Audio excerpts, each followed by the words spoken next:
Olá pessoal, bem-vindos a Trecheira Violenta, eu sou Osvaldo. Eu sou a Karina. E o filme da vez é A Casa Monstro, de 2006. É uma animação que foi dirigida por Gil Kenan, o cara que depois foi dirigir o remake do Poltergeist e que agora tá aí envolvido também nesses filmes novos dos Caças-Fantasmas. Casa Monstro é provavelmente um dos filmes de animação e terror mais famosos que tem por aí. A gente é bombardeado de pedidos pra falar desse filme, acho que desde o começo do canal, mas eu mesmo nunca tinha visto A Casa Monstro. Eu tenho até ele em DVD, que eu comprei num sebo uma vez, mas nunca cheguei a assistir. Vou assistir pela primeira vez pra fazer esse vídeo agora e eu achei ele bem legal. Eu gostei como ele é um filme de terror infanto-juvenil bem tradicional, desses bem anos 80, vibe Gremlins ou Deu a Louca nos Monstros. Só que ele é feito todo de animação e aproveita isso pra conseguir ser mais surreal do que um filme live action conseguiria ser. Exatamente, porque pra ter orçamento, pra pôr uma casa, literalmente monstro, andando pela cidade,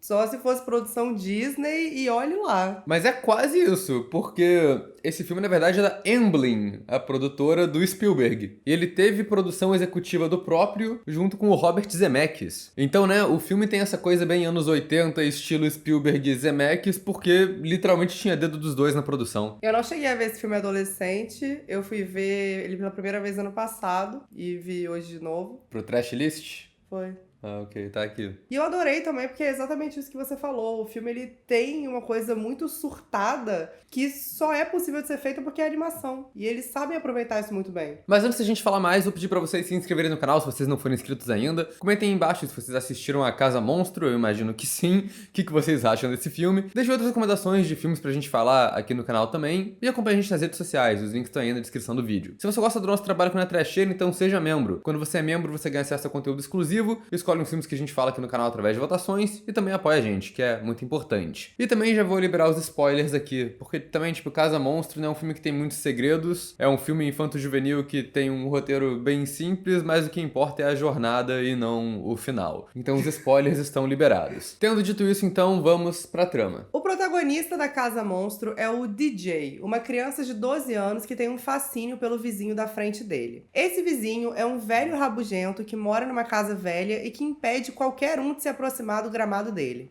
Naquela tarde, DJ e o amigo dele deixam cair uma bola no gramado do velho e quando ele vai buscar, ele tem um confronto que acaba com o velho tendo um ataque cardíaco e sendo levado para o hospital. Depois disso, o DJ começa a suspeitar que tem algo errado com a casa velha. E logo eles descobrem que a casa tá viva e é um monstro gigante que engole pessoas. E daí eles têm que achar um jeito de destruir a casa monstro. Uma parada que era meio óbvia, mas que eu não sabia desse filme é que ele é um filme de Halloween também, ele é temático. E o filme tem uma ambientação muito boa, assim, né? Tipo, logo no primeiro plano, a gente já percebe isso que ele abre com aquela coisa bem outono, as folhas todas laranja caindo, e outono é Halloween nos Estados Unidos. E o filme parece quase uma meio paródia de filme de terror, assim, com esses visuais, tipo a casa velha, que é aquela casa toda acabada, destruída de filme de terror, mas que é usada desse jeito criativo, como fisicamente o vilão, né? E eles aproveitam a fachada da casa como se fosse um rosto, né? A boca com a porta,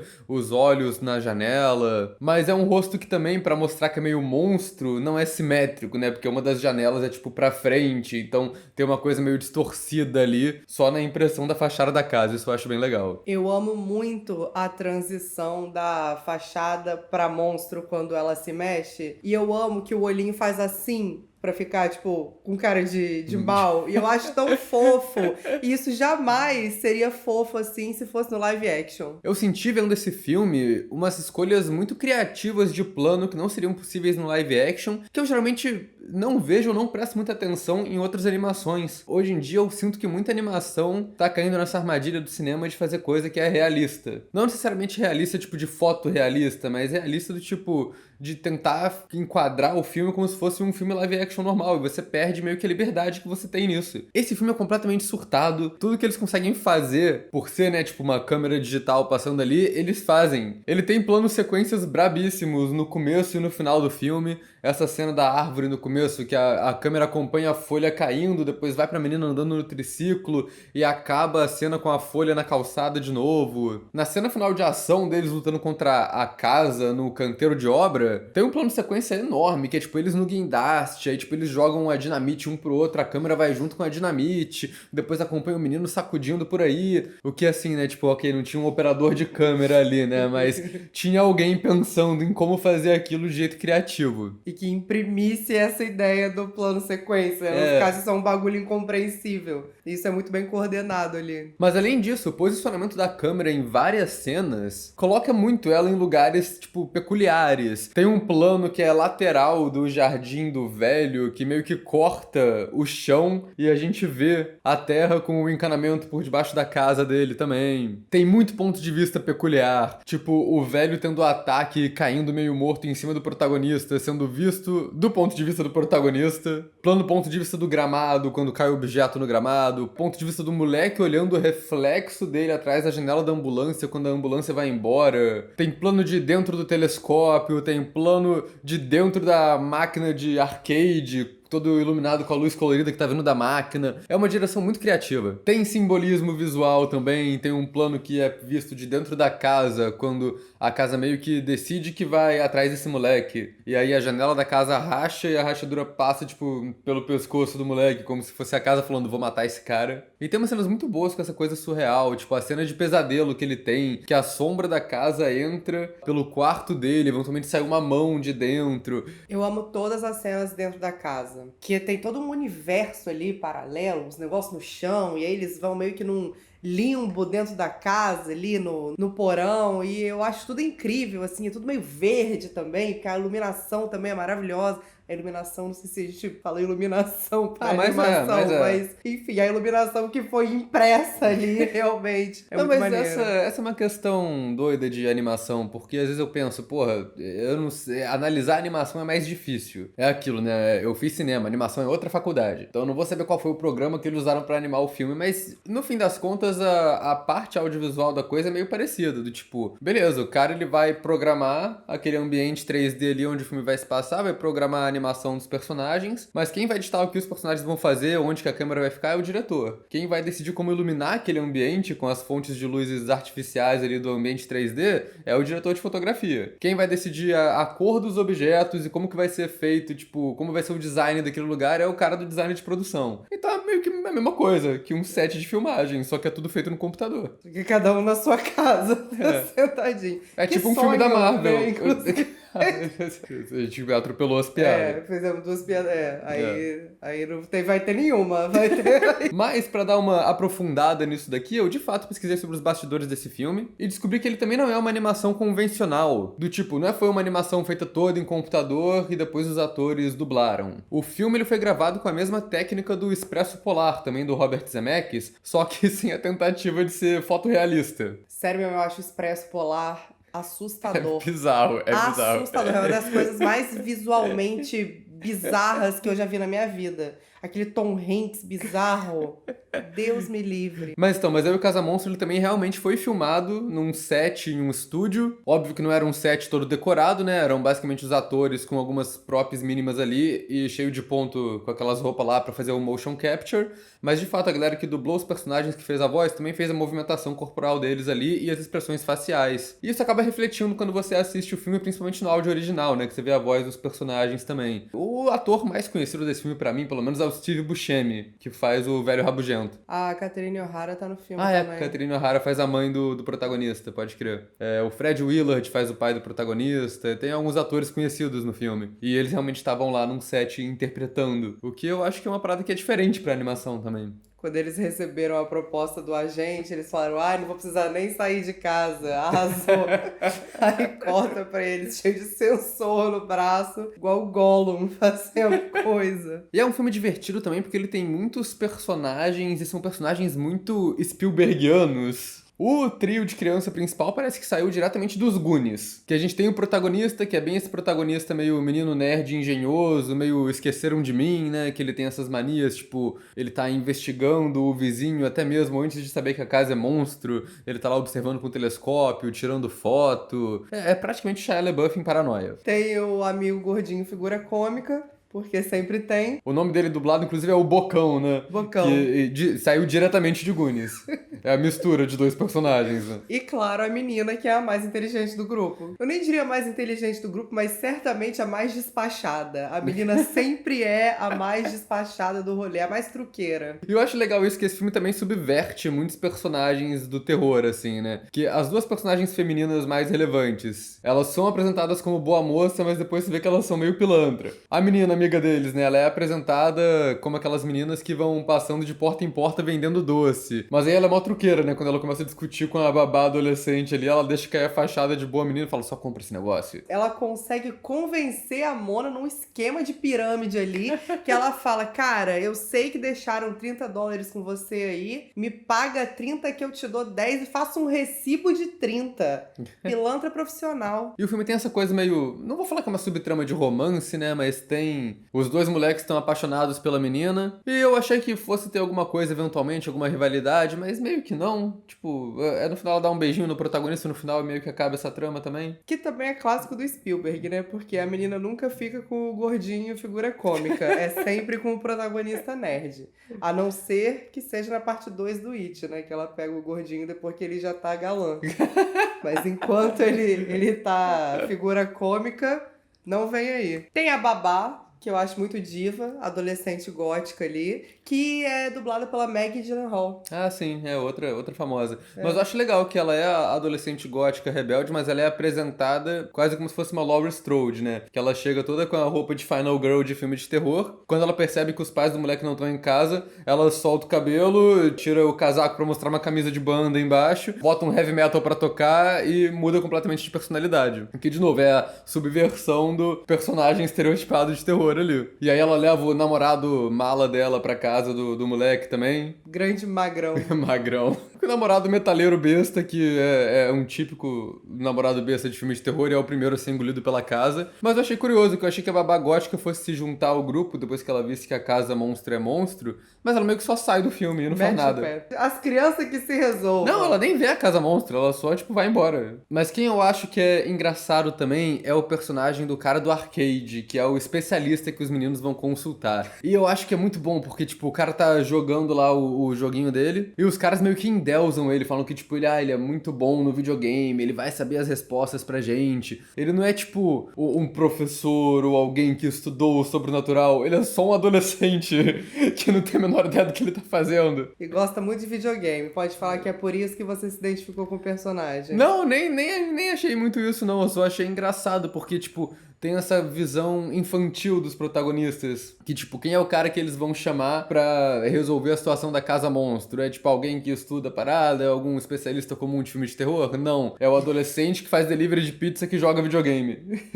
que é quem eles idolatram ali na região, sabe? É quem eles conhecem. Eu amo que eles falam, ele já ficou 3 dias seguidos jogando. E o que eu acho legal é que a trama do filme é tão simples que no final eles estão certos. O cara só fala, não, vocês têm que matar o coração do bicho. Eles deduzem que o coração da casa é a lareira, que acho que tem até um trocadilho, né? Em inglês, porque é heart e hearth. E não tem muita complicação. Quer dizer, tem complicação pra eles conseguirem apagar a lareira, mas não é como se o plano deles estivesse errado. Eles só... O cara do videogame acertou o que eles tinham que fazer. Era isso mesmo. Meu, o que tu falou no começo do vídeo, né? É sobre a jornada. É um filme de casa monstro que a gente quer ver as mais possíveis bizarrices que uma casa monstro pode fazer. Mas apesar de não ter nenhuma virada de trama, é interessante a gente acompanhar o que aconteceu com a casa. Tem um mistério ali se desenvolvendo. Isso é legal. E falando dessa coisa da visão infantil, o filme tem uma temática ali também do coming of age, né? Do filme de amadurecimento, que não é tão óbvia quanto esses filmes que são explicitamente coming of age, mas que tá lá, né? Tipo, no começo o protagonista fala que ele tá virando adolescente, tá passando pela puberdade, que eu acho engraçado, que o primeiro plano que eles tentam é uma coisa do tipo, vamos fazer a casa engolir um monte de remédio pra fazer a casa dormir e a gente conseguir entrar dentro dela. E aí quando o plano não dá certo, o menino fica, nossa, como é que a gente achou que isso fosse dar certo? É um plano infantil desses. Aí eles mudam pro plano adulto, que é, vamos explodir a casa com dinamite. Mas eu acho que realmente a virada que do protagonista dele como adulto ali é meio que como ele enxerga o personagem do Steve Buscemi, né, do velho rabugento. Que ele vai percebendo que o mundo não é essa coisa preto e branco que tu enxerga quando criança, né? Que a figura do velho malvado, o velho vilão que ele tem medo do bairro, não é tão vilão assim. A gente pode dizer que o grande desenvolvimento do personagem é perder esse medo infantil e fazer as pazes com o velho que ele percebe que não era isso que ele achava que ele era. Mas ao mesmo tempo, né, o filme ele também termina com essa coisa meio ambígua do tipo, tá, ele virou adulto agora, ele terminou o amadurecimento dele, mas termina com ele virando pro amigo falando, ah, não, vamos sair pra pedir doce mesmo pra galera. Que no começo do filme ele tava falando, ah, não, agora eu tô crescendo, não quero mais fazer isso. Então ele tem essa mensagem meio tipo, vamos ser criança mais um pouco, vamos se divertir mais um pouco também. Amadurecimento é um processo, né? Tanto marmanjo aí que não amadureceu até hoje, não é mesmo? Mas o personagem do velho é muito bom também. Ah, é. E ele tem um arco de personagem também que é muito interessante, que acontece simultaneamente com o do menino. No começo a gente é apresentado pra ele completamente agressivo, quebrando velotrol de criança, chutando criança pra fora da casa dele. E depois a gente vai entendendo que não é bem assim, que na verdade aquilo ali é um mecanismo de proteção às crianças. E eu acho que é importante pra ele ser visto como ele realmente é pelo menino, sabe? Tipo, ele fica... Você vê que é um processo emocionante ali. E a história do velho eu acho que é a parte melhor estruturada dessa trama também, né? Assim, eu não sabia muita coisa do filme, mas eu já julguei desde o começo que o velho era incompreendido. Porque é o que geralmente acontece com esses personagens bem Spielbergianos, assim, né? Não é do Spielberg, mas também peguei muito de Esqueceram de Mim, né? Que tem o personagem do vizinho, o velho Marley, que também é exatamente a mesma coisa. O vizinho que dá medo no protagonista, mas quando ele vai conhecer ele, descobre que ele tem uma história triste, que é só um velho incompreendido. E é isso, no final a gente descobre que o velho, na real, era gente boa, ele tava fazendo essa postura de malvado porque ele sabia da casa monstro, ele tava querendo proteger as crianças e as pessoas que chegavam ali perto, e por isso que ele ficava dando uma de fuso e confusão. E é um roteiro bem amarradinho, né? Tem todos esses elementos ali que vão e voltam. Quando o Bocão chega no começo, ele tá com uma máscara de monstro, meio monstro da Lagoa Negra. E aí essa máscara é usada várias vezes ao longo do filme, né? Que o Magrão usa pra dar susto no protagonista. Depois eles usam pra tentar enganar a casa ali com o manequim que eles constroem. E de novo, o lugar que as crianças se encontram é o lugar mais Spielberg possível, que é o lago que foi drenado pra ser construído um condomínio de luxo. No começo eles começam a futucar um trator. Na hora que eu bati o olho, eu falei, eles vão usar isso pra quebrar a casa no final, e não tem outra, né? Eles usam um trator, mas eles usam, na real, o canteiro de obra inteiro, então isso eu fiquei bem surpreso. Tem realmente todos os elementos Spielbergianos, né? Até o vilão corporativista malvado tem. Tem? Ué, o condomínio de luxo, cara. É, mas não chega a ser um vilão da trama, só acontece, só tá lá. Mas também. É o vilão de outra história. É. Mas o que eu achei legal também é que, como acontece em muito filme infantil, principalmente nesses que já são um pouco mais fora da curva, tem muita piada de duplo sentido ali escondida pros adultos que estão assistindo, né? O pai, no começo, ele tem pouquíssimas falas, mas eu ri de tudo que ele falou. Mas a principal foi quando ele tá falando com o filho, tipo... Ah, não, ficar olhando pros vizinhos é normal, só que na sua época eu não olhava pro vizinho velho, né? Eu olhava pras irmãs lá que eram muito bonitas, ele percebe a mãe vindo e fala, mas não tão bonitas quanto a sua mãe. É o humor básico, mas que funciona, cara. Mas esse é até mais levinho, porque tem umas outras piadas no filme do tipo, A da vulva é pesada. o moleque confundindo úvula com vulva. Mas tem uma, tipo, quando ele liga pro Bocão e pergunta, cadê seus pais? E o Bocão fala, meu pai tá trabalhando, minha mãe tá no cinema com o personal trainer. Ah, ok, a mãe tá traindo o pai dele. Mas não dá, né? A grande estrela do filme, o ícone da parada é a Casa Monstro, que é muito bom, cara. É uma construção aos poucos ali de suspense, com muitos clichês do terror ali, tipo, a casa ligando pra ele, e ele ligando de volta e percebendo que tá vindo da casa abandonada. Abandonada não, né? O velho mora lá, mas vazia no momento. E eu gosto muito de como é criativo esses elementos, que não é só a casa, é todo o terreno, né? Então, tipo, tem as várias gramas no gramado, a gente vê, tipo, uma delas agarrando o velho no começo pra tentar não deixar ele embora, né? Quando ele tá sendo levado pela ambulância. Um detalhezinho da grama que eu adoro é que as plaquinhas descem Sim. quando alguma criança tá se aproximando, pra criança só ir. Não, e a casa, ela faz isso o tempo todo. Todo objeto que cai lá, ela meio que suga. E eu gosto que ela é muito traiçoeira. Tem uns momentos que são bem macabros, assim, que são quase meio It a coisa, né, com comparação. Quando o Magrão, ele conta a história da pipa dele que caiu no terreno e sumiu, e depois ele tá bêbado lá na frente, ele vê a pipa vermelha na porta, meio que chamando ele. E a casa, ela faz isso. Ela usa os objetos pra atrair as pessoas. Ela usa a bola de basquete do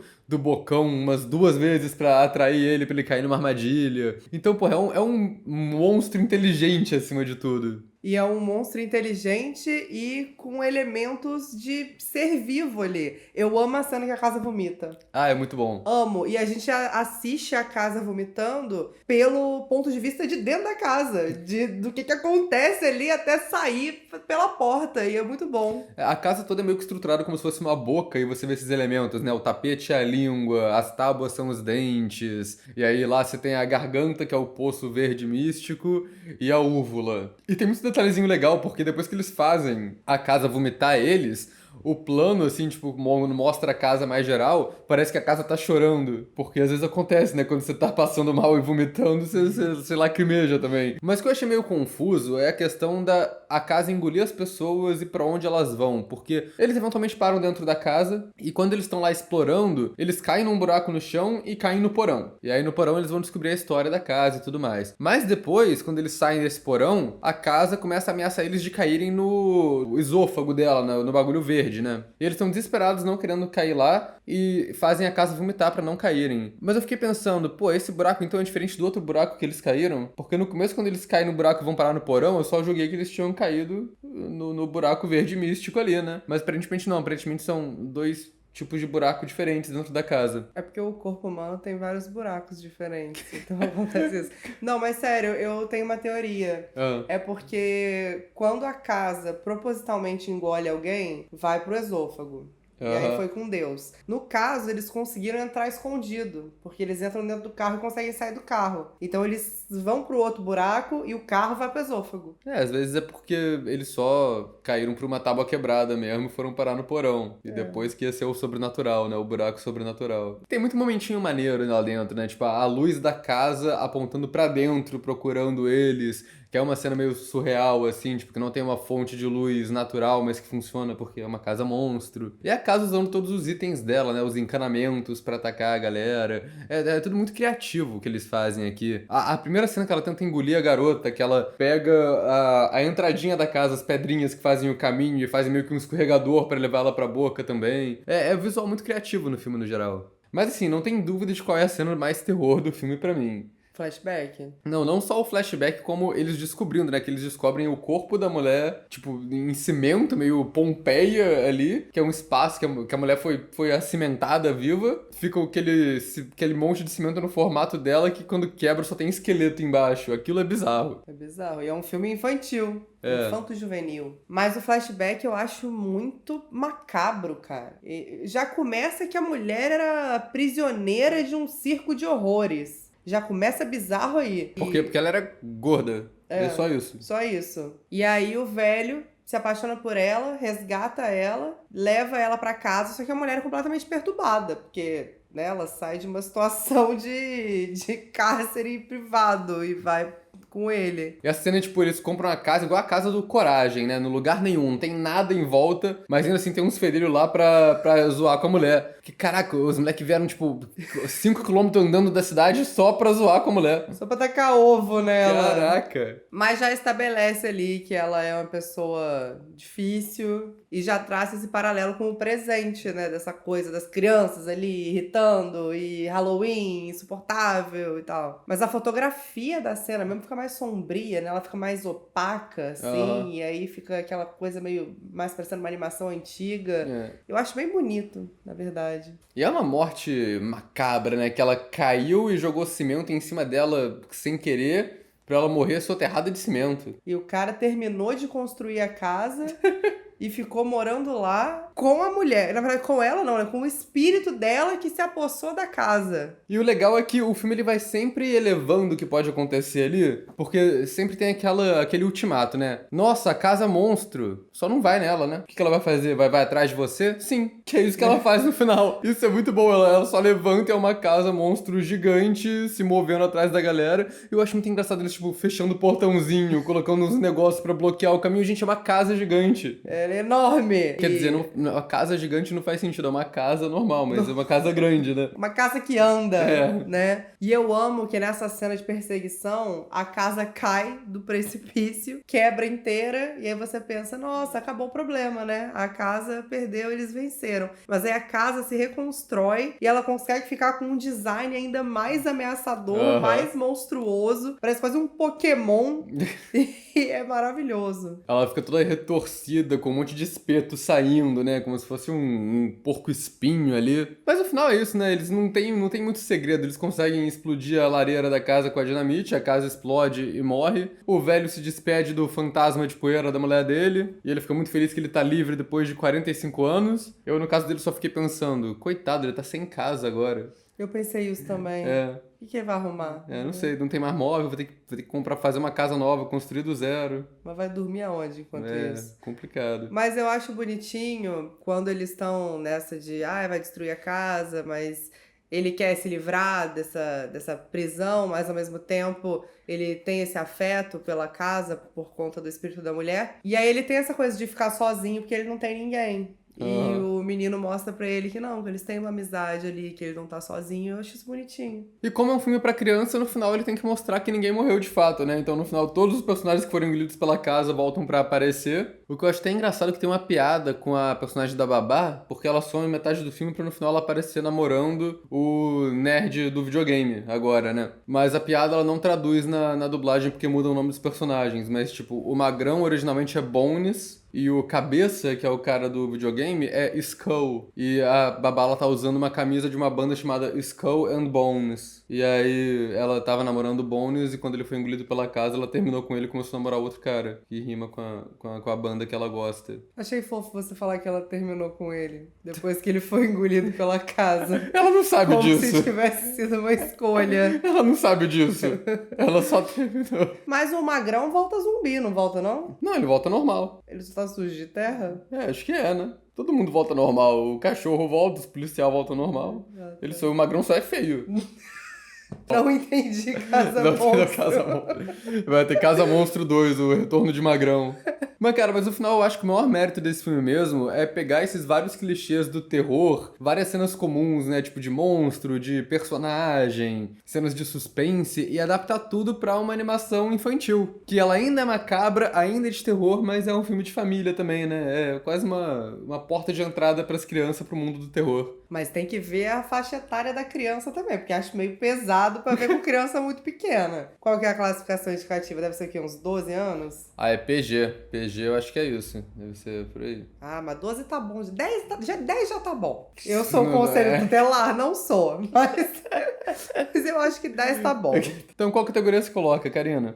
Pra mim é sensacional. Eu tava meio entre notável, assim, ou muito bom. Eu acho que, assim, tipo, clássico ele meio que já é. Então a gente falou 80 categorias e amanhã, quando eu for editar, eu coloco as mais pertinentes aqui. Então é isso.